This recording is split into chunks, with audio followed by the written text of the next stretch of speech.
Olá, você está no Gestão Financeira Familiar, o canal que ensina educação financeira de verdade.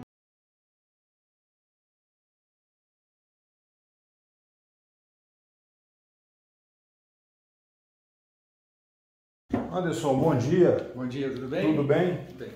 Rapaz, eu estou aqui porque eu gostaria de tirar algumas dúvidas a respeito de um assunto e eu andei vendo os seus vídeos.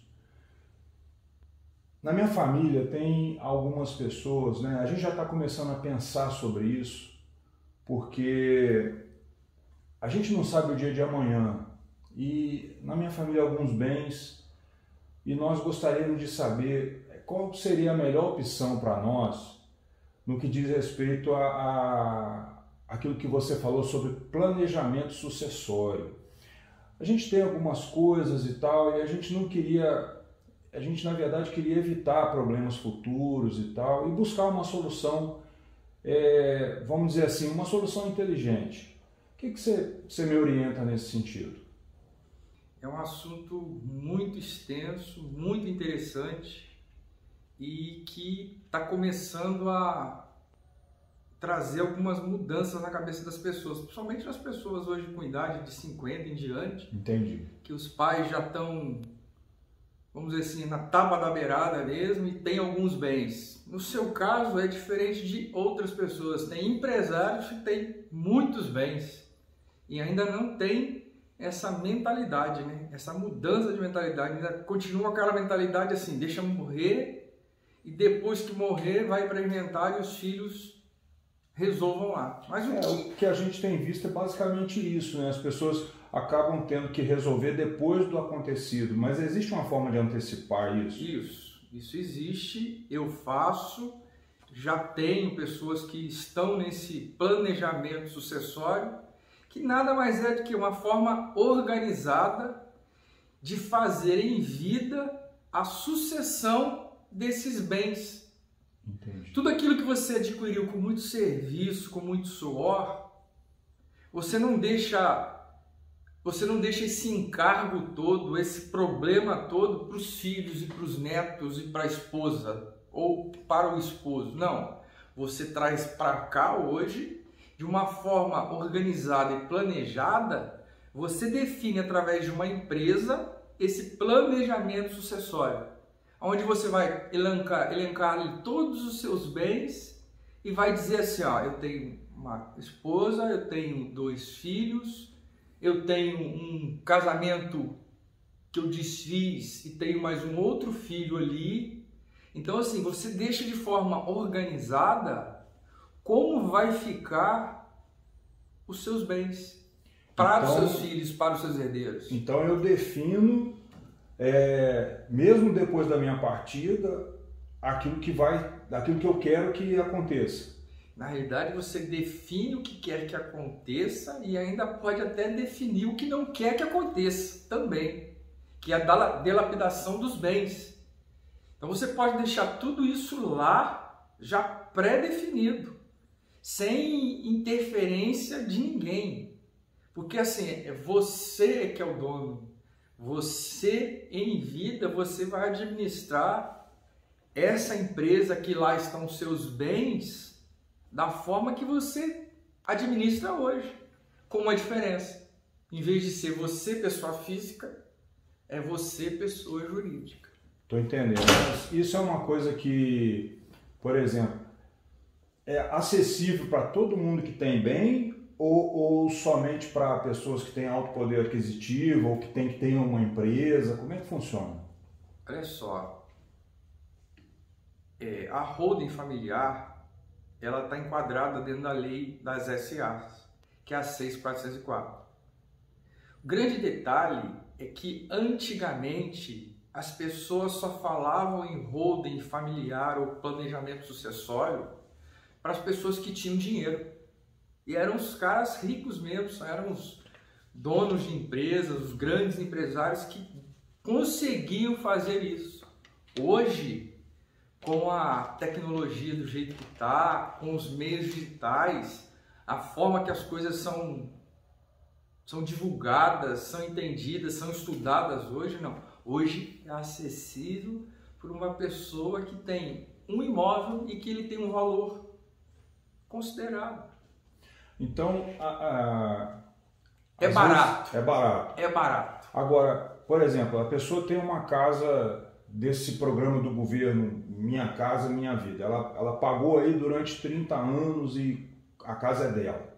Nesses 30 anos, nesse período, os filhos cresceram, construíram em cima e tal.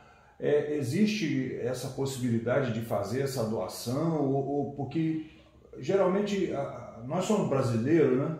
E a gente deixa as coisas para a última hora. E às vezes deixa...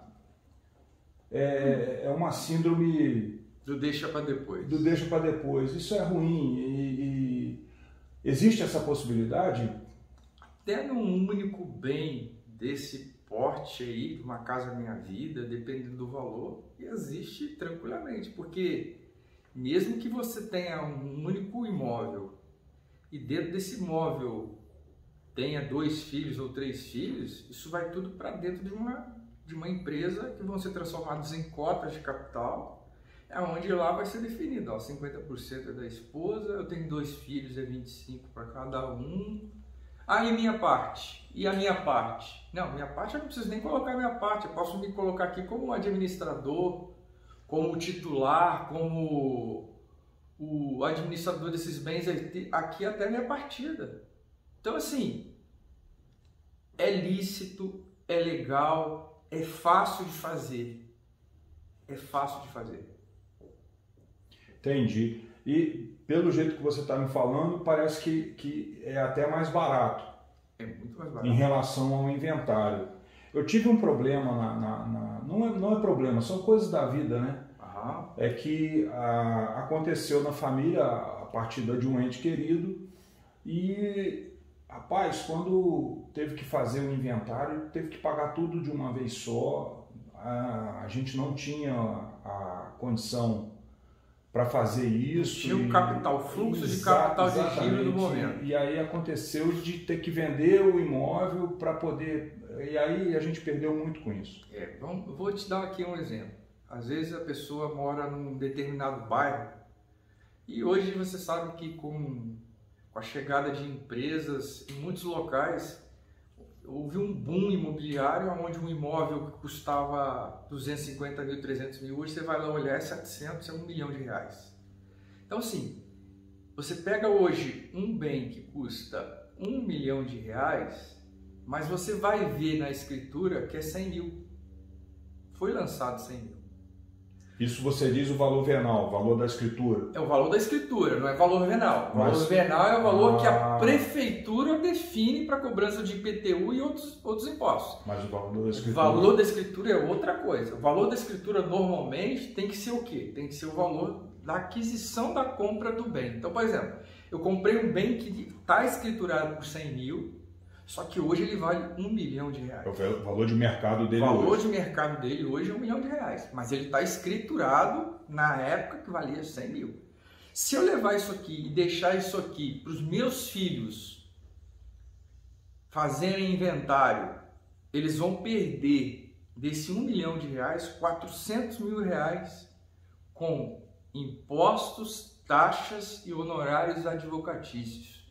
E outra coisa, podendo levar poucos anos, de 10 às vezes a 40 anos, para ter o inventário, para ter esse bem no nome.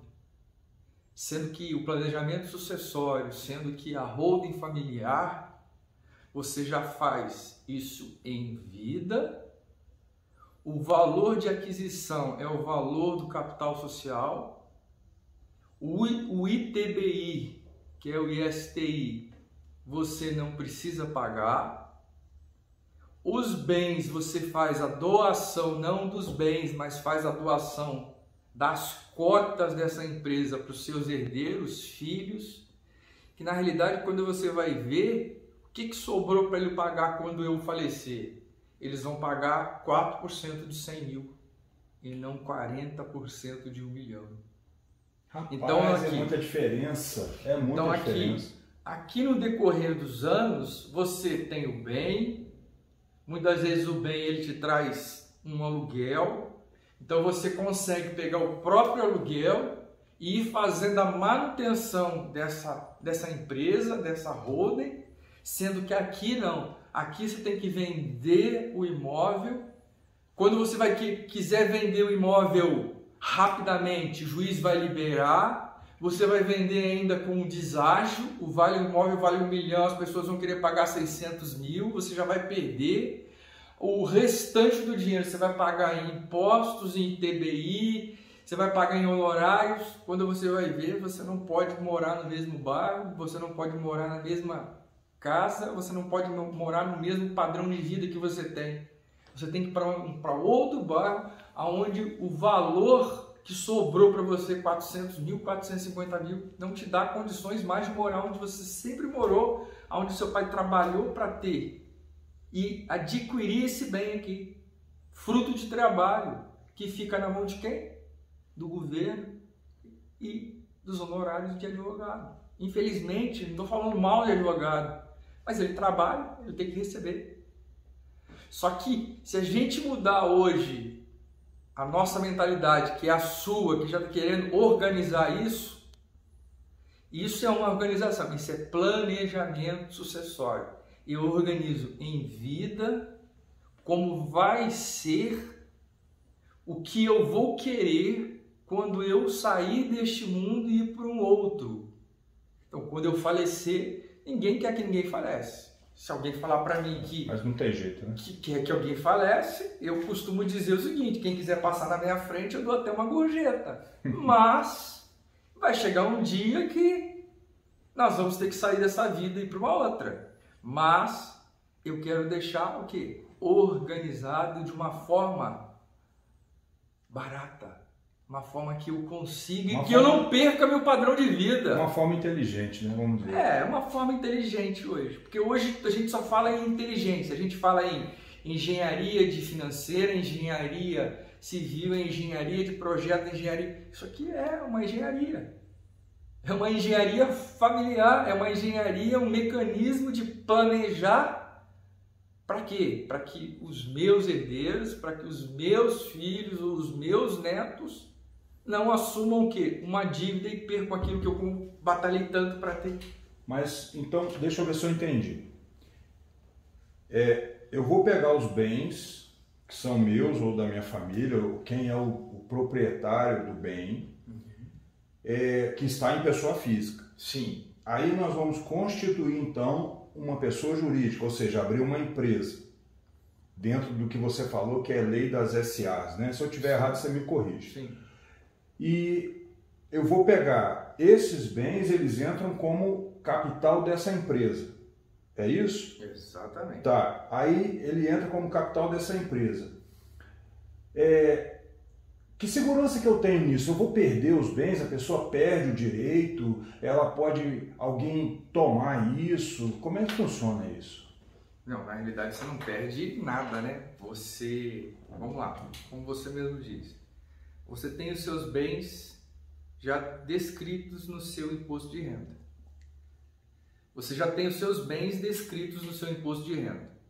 A única coisa que você vai fazer é que para você ficar isento de uma taxa de transferência da pessoa física para a jurídica, tem um benefício de uma lei de isenção, onde você traz esse valor de bem escriturado como capital social dessa empresa.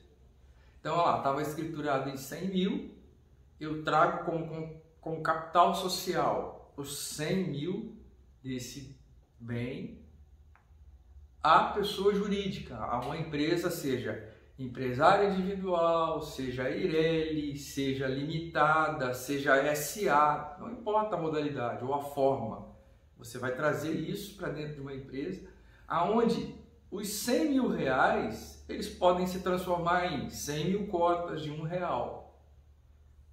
Aí vem lá, mas eu vou colocar o nome dos meus filhos, da minha esposa, eu vou perder o poder de mando. Não.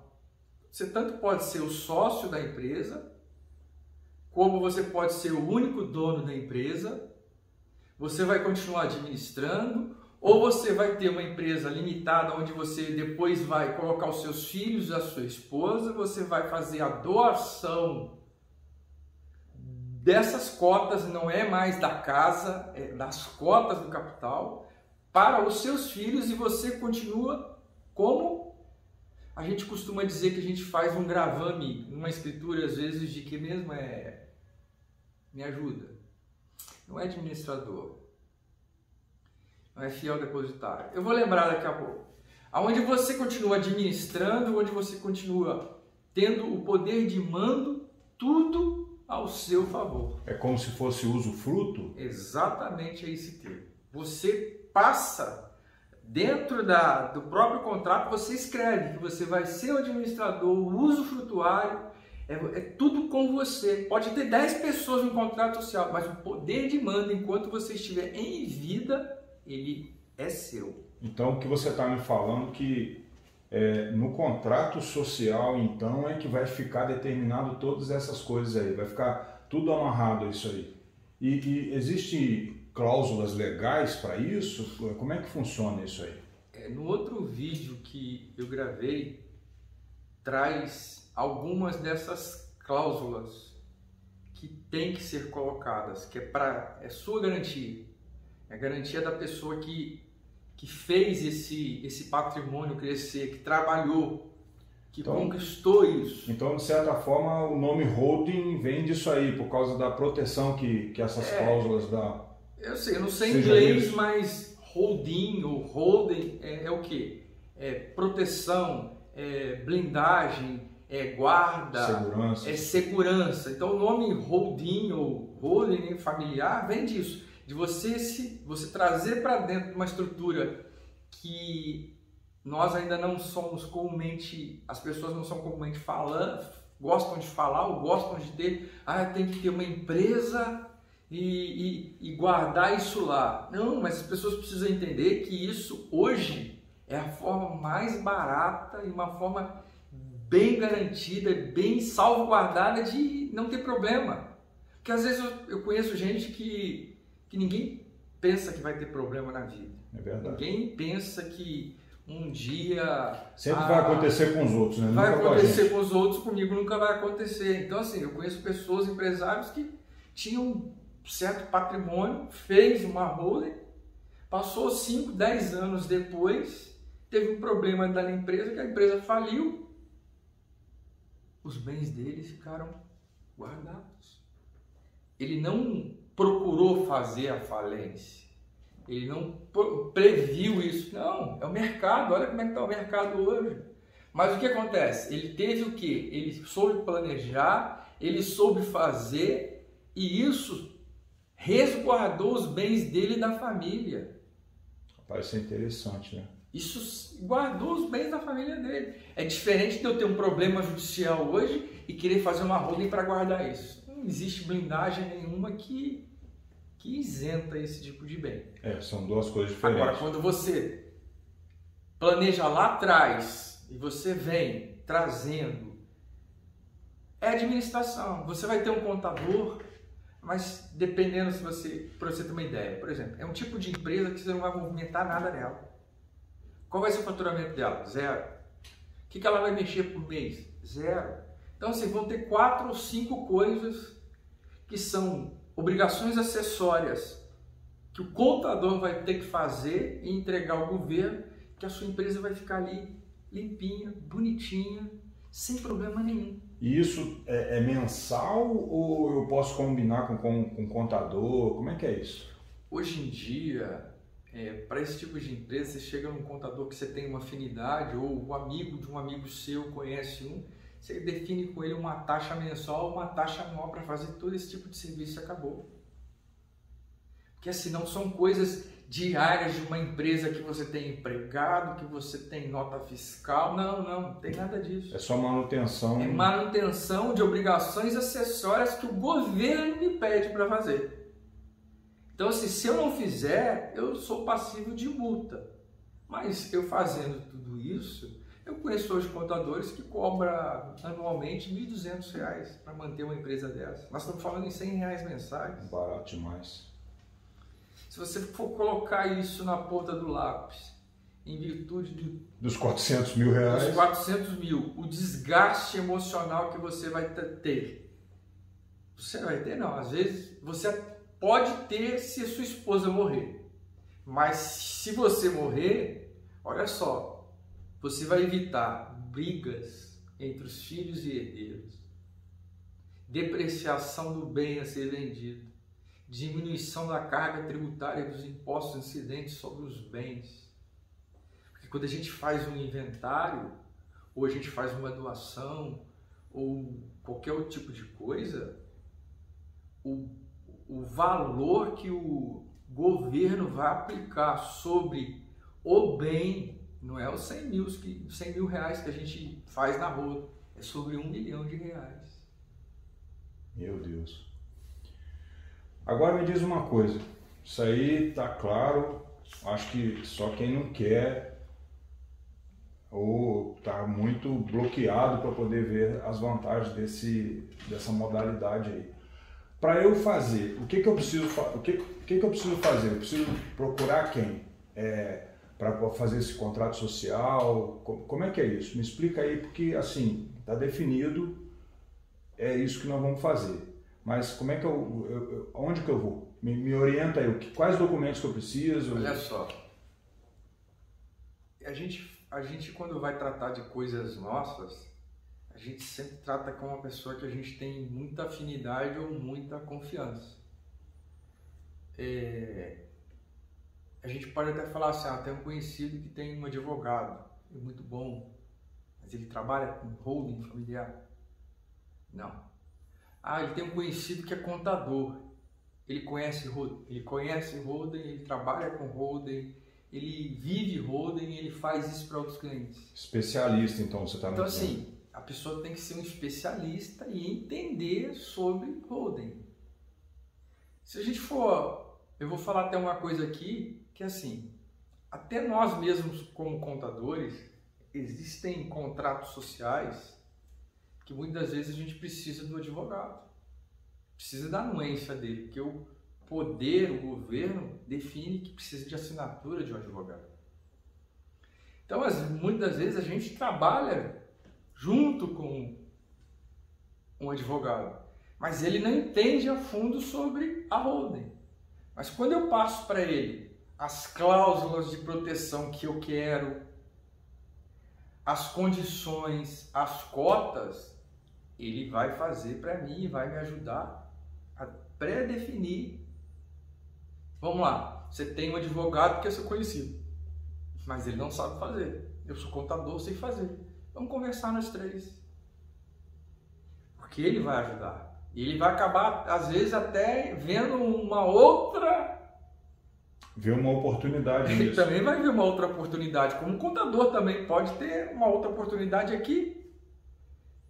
Então, assim, vamos lá. É uma coisa que ajuda todo mundo, né? Ajuda o proprietário do bem, ajuda os profissionais envolvidos no assunto. O que a gente precisa ter, sabe o que é? E a partir desse momento, a partir de agora, a gente precisa mudar as gerações daqui para frente para que isso não caia em problemas futuros, em questões de herança, em questões de inventário. Se a gente faz isso a partir de agora, a minha outra geração não vai ter esse problema. Ele vai seguir, porque é muito simples. Eu falei, eu estou lá dentro da holding, eu enfio a certidão de óbito lá dentro, daqui 5 dias está pronto. Os bens já foram transferidos para o meu nome, porque não são os bens que são transferidos para o nome dos filhos, é as cotas que já estão no nome dos filhos, inclusive. Entendi. Então, assim, eu só tiro o quê? Eu só tiro a pessoa que era usufrutuária, a pessoa que era administradora, e agora defino dentro do contrato social quem vai ser o administrador. E a empresa continua. Então, quer dizer, se eu procurar entrar, ver uma placa aí, escritório contábil, entrar lá, e as pessoas não tiver nenhum especialista lá, eu não vou conseguir fazer. Da mesma forma, se eu entrar num escritório de advocacia, mesma coisa. Da mesma forma. Assim, é um tema que hoje as pessoas estão começando a divulgar, a falar, a desmistificar esse... Porque, querendo ou não, as pessoas pensam o seguinte, ó, não, abrir empresa, é caro, tem custo, tem que ver contador todo mês, é problemado. Eu tenho conhecidos que são assim, deixa eu morrer, meus filhos que se virem. Só que ele não entende o seguinte, uma vida toda de trabalho vai ser lapidada em pelo menos 40%. É jogar dinheiro fora, né? Eu entendo que é rasgar dinheiro, é trabalhar e falar para os seus filhos, ó, eu trabalhei, fiz minha parte. Agora, se vocês quiserem aí, ou vocês tiram dinheiro do seu bolso, ou vocês vendem essas coisas e ficam com o restante que sobrar. Como a gente falou ainda há pouco, né? Essa possibilidade é uma forma inteligente, né? É uma gestão inteligente de planejamento, ou o nome que a gente usualmente fala é holding familiar. Então, assim, você vai evitar o quê? Você vai evitar problemas, vai evitar gastos, vai evitar impostos desnecessários pagos ao governo e vai evitar inventário. Existem pessoas hoje que até falam assim, não, vou fazer um seguro de vida, e o seguro de vida ele está isento de imposto de renda, e os meus filhos vão receber o seguro de vida e vai pagar tudo isso. Está tudo certo, vai pagar, mas vai continuar na mesmice do inventário. Ele não vai ter o gasto financeiro, mas ele vai ter o gasto psicológico,